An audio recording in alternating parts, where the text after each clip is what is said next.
धर्मानुरागी धर्म बंधुओं एवं बहनों, आप सभी के अंतर में विराजमान आपकी पवित्र आत्मा को मैं नमन करती हूँ एवं मेरे जीवन में आए हुए समस्त उपकारियों के उपकारों को याद करते हुए उन सभी के चरणों में वंदन और नमन करती हूँ।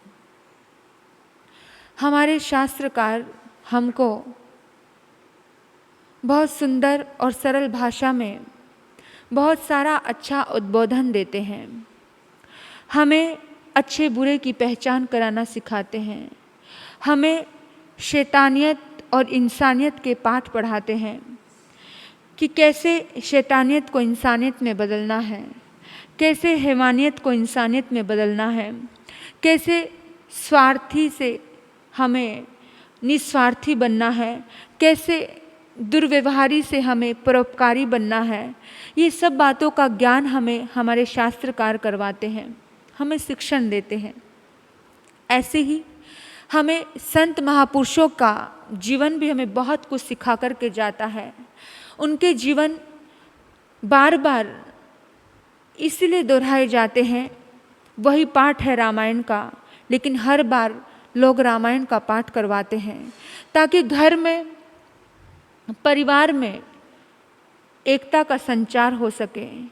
वही पाठ है महाभारत का, वही पाठ है गीता का, भागवत का, लेकिन करवाया जाता है घर में, उदाहरण दिए जाते हैं ताकि उन इतिहास से साधारण मानव, आम जनता समझ सके कि ये सब चीज़ें भी होती हैं और कैसे इंसान इन चीज़ों में फंसा है, उलझा है, और उन चीज़ों को देख करके साधारण मानव समझ सके।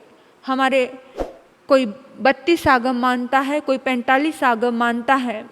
आगमों में, शास्त्रों में सभी बातें, महापुरुषों की जीवन रेखाएं, उच्च वर्गीय, मध्यम वर्गीय, उत्कृष्ट वर्गीय, सभी तरह के लोग, सभी तरह की दुनिया में अच्छे भी थे, बुरे भी थे, सभी का चित्र, सभी को चित्रण किया, सभी का चारित्र बताया गया है कि किसको कैसे लाभ हुआ, किसका कैसे उद्धार हुआ, किसको कैसे हानि हुई, क्या करने से समझ आती है और क्या करने से समझ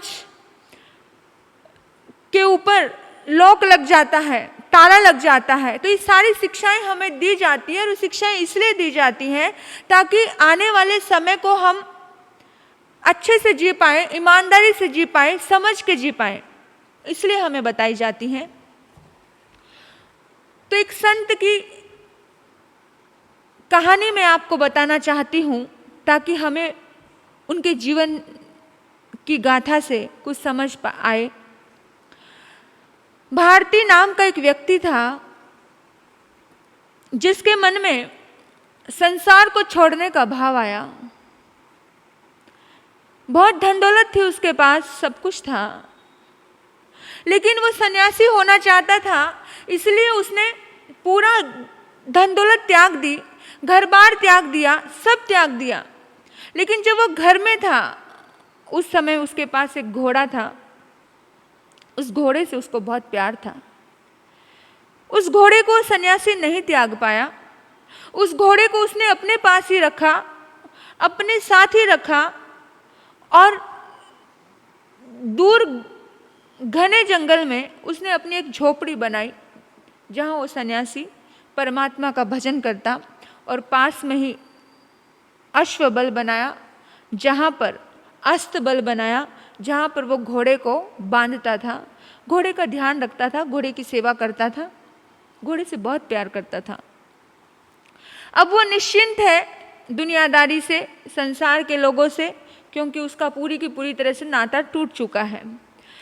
लेकिन कभी भी कोई भी इंसान उधर से जाता तो घोड़े को देखता, और घोड़े की पुण्यवानी थी, घोड़े पर सबको प्यार आ जाता, बड़ा हट्टा कट्टा एकदम से, उसकी चाल भी इतनी मस्त, यानी सब उस घोड़े को बहुत पसंद करते थे, बड़ा उस घोड़े का भी सम्मान करते थे संत के साथ साथ। एक दिन की बात है, अब बाबा भारती उनका नाम पड़ गया है, दुनिया उन्हें बाबा भारती के नाम से जानती है। तो बाबा भारती के पास एक व्यक्ति आया और उसने कहा कि बाबा जी, हमें आपसे किसी चीज़ की ज़रूरत है, हमारी कोई मांग है, आप हमें दोगे? तो बाबा भारती ने कहा कि हाँ, वैसे तो मैं सब कुछ छोड़ चुका हूँ, लेकिन मेरे हाथ में जो होगा मैं दूंगा। लेकिन मांग क्या है तुम्हारी?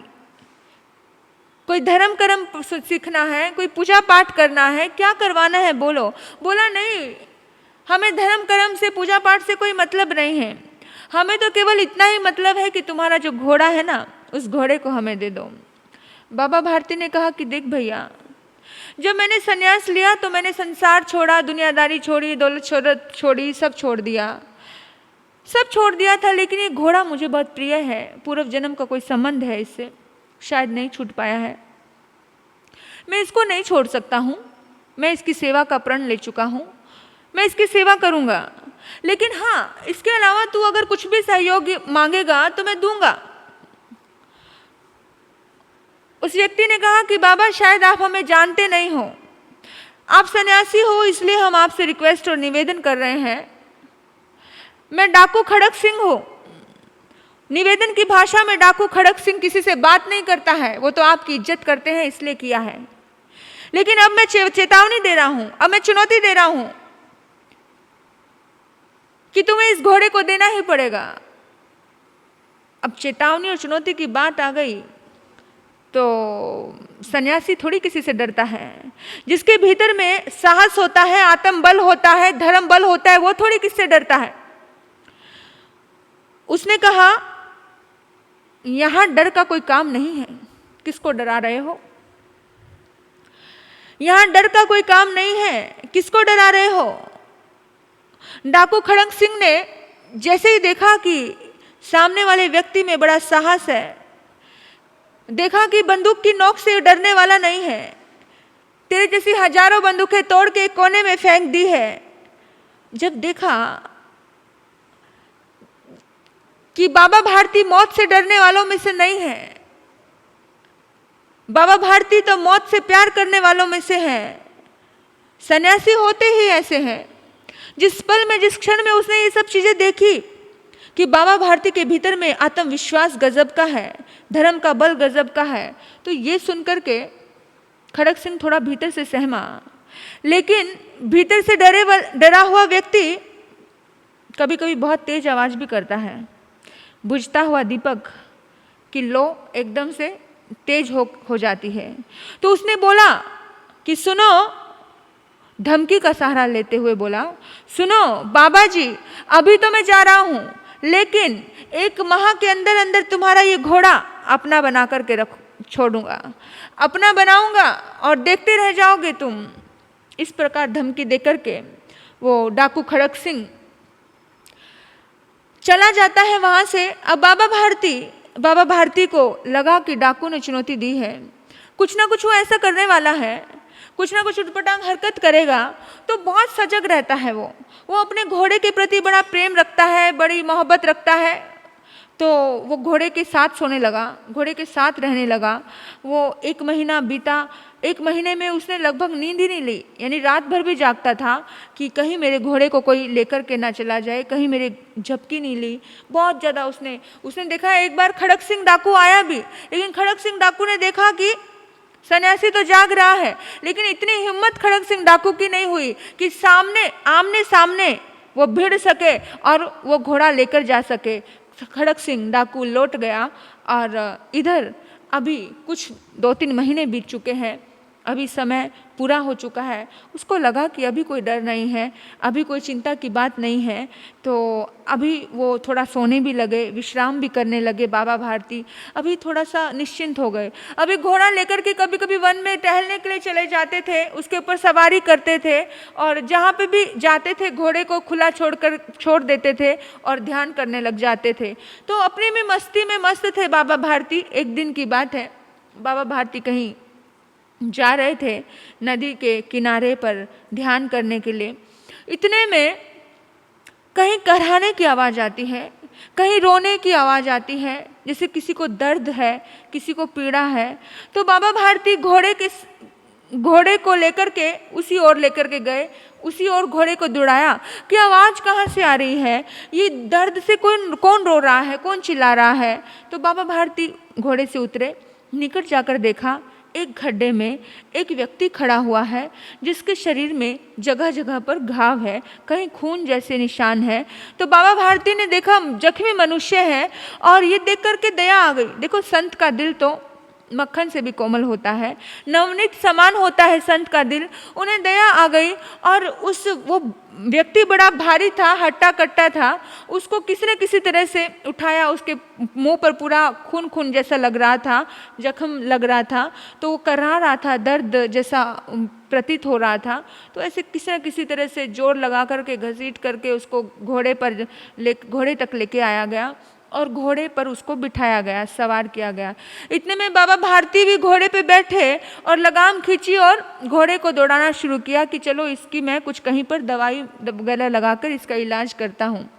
थोड़ी दूर गए ही थे बाबा भारती में, इतने में पीछे से किसी ने लगाम पकड़ी और जोर से लगाम पकड़ी और बाबा भारती को धकेल के नीचे गिरा दिया। और जैसे ही नीचे गिराया, बाबा भारती को बड़ी चोट लगी, इतनी तेज चलते हुए घोड़े से नीचे गिराया और अचानक गिराया, पीठ पीछे से वार हुई, अचानक गिराया, पता नहीं था। होश, जैसे ही होश आया वैसे उसने देखा कि कौन है भाई, और जोर जोर से किसी के हंसने की आवाज़ आती है और कहता है मैं खड़क सिंह हूँ। बाबा भारती, मैं खड़क सिंह हूँ, देख अब ये घोड़ा मेरा हो गया, अब ये घोड़ा तुझे कभी नहीं मिलेगा। और ऐसे करते करते वो जोर से घोड़े को दौड़ाते हुए जा रहे हैं। बाबा भारती उसके पीछे दौड़े। उसने कहा कि अरे ठीक है, तू घोड़ा लेके जाना चाहता है लेके जा, लेकिन एक बात सुनता जा मेरी, एक बात सुनता जा। ऐसे उसके पीछे पीछे कहते कहते यही दौड़ रहे थे, ये दौड़ लगा रहे थे। इतने में डाकू खड़क सिंह ने कहा कि, वो कहता है खड़क सिंह कि बाबा मैंने तो सवांग रचा था, मैंने षड्यंत्र रचा था, मैं कोई जख्मी नहीं था, लेकिन हाँ तुम अभी जख्मी हो चुके हो, तुम्हें चोट लग चुकी है, अब तुम मेरा कुछ बिगाड़ नहीं सकते हो, तुम क्या कहना चाह रहे हो। उसने कहा बस एक बात कहना चाह रहा हूँ, 1 मिनट रुक जाओ। और कहते हैं खड़क सिंह रुक जाता है, और जैसे ही खड़क सिंह रुकता है तो बाबा भारती कहते हैं खड़क सिंह तूने घोड़ा लिया है, तूने घोड़ा ले लिया, कोई बात नहीं, तू लेकर जा, लेकिन मैं एक बात कहना चाहता हूँ, ये बात तेरे और मेरे अलावा किसी को बताना मत। खड़क सिंह तुम वादा करो कि ये बात किसी को बताओगे नहीं। अब खड़क सिंह सोचने लगा माजरा क्या है, आखिर बात क्या है, ये सब क्यों मना कर रहे हैं, और ये घटना किसी को नहीं बताने से आपको क्या फायदा है। उसने कहा कि खड़क सिंह अगर भविष्य में किसी को इस घटना का पता चला तो कोई भी व्यक्ति कष्ट में घिरे हुए दुखी असहाय लोगों की मदद नहीं करेगा। उसे शंका होगी कहीं मेरे साथ दगा ना हो जाए, कहीं मेरे साथ धोखा ना हो जाए, ऐसे जरूरतमंद भी तुम्हारी इस घटना की वजह से लाभ ना उठा पाएंगे और कोई भी जरूरतमंद की सहयोग नहीं कर पाएगा। इतना कहकर बाबा जी ने कहा कि ठीक है अभी तुम जा सकते हो। बाबा जी अपनी कुटिया में आ गया और सोचा कि अच्छा है, घोड़े से मुक्ति मिली। घोड़ा मेरी साधना में बाधक था, मुझे एक राग था, उसके प्रति एक मोह था, उस मोह की वजह से मुझे बहुत ज़्यादा उसके प्रति आसक्ति थी। मेरी कमजोरी चली गई और उस कमजोरी से मैं मुक्त हो गया। तो आज बाबा भारती को बहुत अच्छा ध्यान लगा और बाबा भारती आराम से दरवाज़ा खोल के चैन की नींद सोते हैं, बहुत चैन की नींद सोते हैं, ऐसे लगता है कि मुक्त हो गए। देखिए जो महापुरुष होते हैं, एक कहानी से हमें बड़ी सुंदर सुंदर शिक्षाएं मिलती हैं कि जो महापुरुष होते हैं वो बड़ा सकारात्मक सोचते हैं, वो निराशा में भी आशा की किरण को खोज लेते हैं। और अक्सर जो साधक आत्माएं होती हैं, सरल आत्माएं होती हैं, जो उच्च प्रकृति की संत और महात्माएं लोग होते हैं, वो बुरे वक्त में भी कुछ अच्छा ढूंढ लेते हैं, बुराई में से भी अच्छा ढूंढ लेते हैं और बुरे वक्त को भी सकारात्मक सोच करके उस बुरे वक्त को झेल लेते हैं बड़े प्यार से। वो बड़ी चैन की नींद सोते हैं। आज बाबा भारती चैन की नींद सोता है क्योंकि बाबा भारती ने दगा नहीं किया था। लेकिन खड़ग सिंह को नींद नहीं आती है। खड़ग सिंह परेशान है, दुखी है, उस घोड़े को अपने आंगन में बांध करके दुखी है और खड़ग सिंह के दिमाग पर बार बार वही घटना उसके कानों में गूंजती रहती है कि खड़ग सिंह किसी को बताना मत, नहीं तो विश्वास उठ जाएगा। और बड़ा लगता है उसको, मन शांति से नहीं सो पा रहा है। और एक पल में खड़ग सिंह रात को ही उठा और घोड़े पे बैठा। चैन छिन गया, नींद छिन गई, बाबा नहीं चाहिए घोड़ा। और जाकर के देखा कि बाबा भारती तो बहुत आराम से सो रहे हैं, निश्चिंत होकर सो रहे हैं। बाबा भारती के अस्तबल पे ने वो घोड़ा बांधा और खड़ग सिंह उनको नमन करके निकलने लगा। लगभग 12 बजे थे।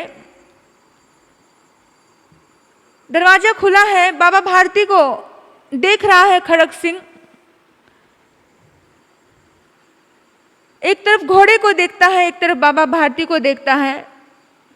उसने दूर से ही बाबा भारती को नमन किया और अपनी आंखें नमन लेकर के निकल गया। मेरे बंधुओं, कहानी तो यहाँ तक है, लेकिन कहानी बहुत शिक्षा देती है। पहली शिक्षा तो ये देती है कि कभी भी किसी चीज़ को पाने के लिए किसी के साथ षड्यंत्र मत रचना, क्योंकि षड्यंत्र रच लोगे लेकिन वो षड्यंत्र जाला तो बुन लोगे, लेकिन वो जाला तुम्हें खुद को ही फंसा देगा। जिसके साथ षड्यंत्र किया जाता है, जिसके साथ धोखा होता है, जो धोखा खाता है वो तो फिर भी सो जाता है, उसको तो फिर भी नींद आ जाती है। लेकिन जो व्यक्ति धोखा देता है उसे नींद नहीं आती, उसका चैन छिन जाता है। बड़े बड़े डाकुओं का चैन छिन जाता है अगर वो बेईमानी करते हैं तो। और जब चैन छिन जाता है तो ईमानदारी करने के लिए वो मजबूर हो जाते हैं कि नहीं, मुझे ईमानदार बनना है। जैसे खड़ग सिंह, बेईमानी तो की थी खड़ग सिंह ने, लेकिन वो डाकू भी बेचैन हो गया एक संत के साथ धोखा करने से। सबसे पहली बात, इस शिक्षा को लेना, कभी ऐसा काम मत करना जिसकी वजह से तुम्हारी नींद छिन जाए। आज अगर आप सुकून की नींद जी रहे हो, सुकून की नींद ले रहे हो, तो समझ लो कि कुछ अच्छा ही किया जा रहा है। दूसरा, ये कहानी हमें एक प्रेरणा देती है कि एक घोड़े के साथ उस बाबा भारती की एक आसक्ति थी, एक प्यार था, ये मोह था। वो मोह उसे जीने नहीं दे रहा था। उस मोह की वजह से वो जितना समय वो भगवान को, परमात्मा को देना चाह रहा था, उतना समय नहीं दे पा रहा था। जब तक उसको मोह रहा तब तक वो रात भर भी सो नहीं पाया। लेकिन जिस दिन वो मोह खत्म हो गया, जिस दिन उसने सोचा कि मैं मुक्त हो गया हूं, उस दिन वो चैन की नींद सोता है। तो किसी भी चीज के प्रति अटकना मत, किसी भी चीज को लेकर के अपने मन को भटकाना मत, दुखी मत करना। याद रखना, भटकाने के बहुत रास्ते मिल जाते हैं, बहुत इजी से मिल जाते हैं। भटकाना और भटकना और अटकना बहुत सरल होता है। उलझनों में उलझना बड़ा सरल होता है, धागों को उलझाना बड़ा सरल होता है, लेकिन धागों को सुलझाना बड़ा मुश्किल हो जाता है। जैसे ही जिंदगी सुलझ जाती है, जैसे ही जिंदगी की उलझनें सुलझ जाती हैं, वैसे ही चैन की नींद व्यक्ति सोता है। तो किसी भी चीज़ के प्रति इतना ज़्यादा लगाव मत रखना। ये समझ आ गई थी बाबा भारती को। बेशक आज उसके पास घोड़ा है, खड़ग सिंह उसको घोड़ा देकर चला गया, लेकिन अब के बाद से बाबा भारती ने उस घोड़े के प्रति वो आसक्ति नहीं रखी। उसको चारा दिया, उसका सम्मान किया, उसको अच्छा सा रखा, लेकिन वो आसक्ति टूट गई, क्योंकि उस बाबा भारती को भी एक शिक्षा मिली कि जब तक मैं इसमें अटका रहा तो कैसे मैं बेचैन था, मुझे तड़फ थी कहीं डाकू खड़क सिंह ये घोड़ा चुरा के ना ले जाए। लेकिन जब ये झंझटें, जब ये टेंशनें, जब ये परेशानियों को से हम दूर हो जाते हैं, हम मुक्त हो जाते हैं, तो ऑटोमेटिकली सारी टेंशनें हमारी मुक्त हो जाती हैं। तो मैं आपको ये कहना चाहती हूँ कि कभी भी किसी भी चीज़ में मत अटकना, किसी भी मोह में मत अटकना। एक घोड़े का तो छोड़ो, अपने रिश्तों के मोह में भी मत अटकना। एक बेटा आपसे प्यार करता है, 25 साल का बेटा, आपका ध्यान रखता है, आपको बहुत केयर लेता है, लेकिन आज उस बेटे की ज़िंदगी में एक नई एंट्री होती है, उसकी पत्नी आती है। जैसे ही वो बेटा अपनी पत्नी की तरफ ध्यान देता है तो आपकी तरफ से ध्यान छूट जाता है, लेकिन आपकी अपने बेटे के प्रति की जो आसक्ति है वो दर्द देती है कि मेरा बेटा छीन रहा है, मेरा बेटा छीन लिया। हालांकि बेटा पत्नी का ही था, बेटा बहू का ही था, बहू की अमानत थी। लेकिन एक माँ ने सोचा कि नहीं, एक माँ ये नहीं सोचा, माँ ने कि मेरा 25 साल तक एक कर्तव्य था, मैंने इसका पालन किया, लेकिन मैं अब इसमें आसक्ति क्यों रखूं, इसकी भी एक जिंदगी है, इसका भी एक जीवन है। लेकिन नहीं सोचती है माँ तो इतनी आसक्त और लिप्त रहती है, फिर दर्द आता है, फिर दुख आता है, फिर अधिकार। और जब भी अधिकार, जैसे उस संत को, बाबा भारती को अधिकार था, अधिकार की लालसा थी, अधिकार का भाव था कि मेरा जो वो मेरापन दुखदाई होता है, दर्द देने वाला होता है, तकलीफ देने वाला होता है। तो अपने रिश्तों पर भी इतना मेरापन मत रखो। बेटी है, इतनी समझ रखो कि वो एक दिन जाएगी, उसके लिए रोना, बेचैन होना, तड़फना कोई समझदारी नहीं है। उसका अच्छा करो, अच्छा मार्गदर्शन दो, अच्छा रखो उसको। लेकिन जब वो किसी घर की अमानत है और वो जाने वाली है, तो उसके सुख दुख, उसे थोड़ी सी निर्णय लेने की क्षमता होनी चाहिए, उसके अंदर थोड़ी ताकत भरो। अपने ऊपर इतना डिपेंड मत करो किसी भी चीज़ को। समझदारी इसी में है। डाकू खड़क सिंह की ये कहानी हमें बहुत ज़्यादा प्रेरणा देती है। और अक्सर हम लोग कहते हैं कि डाकू खड़क सिंह बहुत नामी डाकू था, लेकिन बेईमानी की ज़िंदगी उसके बाद उसने छोड़ दी थी। खड़क सिंह के खड़कने से खड़कती है खिड़कियाँ, खड़क सिंह के खड़कने से खड़कती है खिड़कियाँ, खिड़कियों के खड़कने से खड़कता है खड़क सिंह। तो खुश रहें। और आपको खड़क सिंह के ऊपर ही बड़ी सुंदर एक अच्छी स्टोरी सुनाई जा रही है, आप सुने और इससे बहुत कुछ आप सीखेंगे, आपको लाभ होगा। ओम शांति, ओम शांति।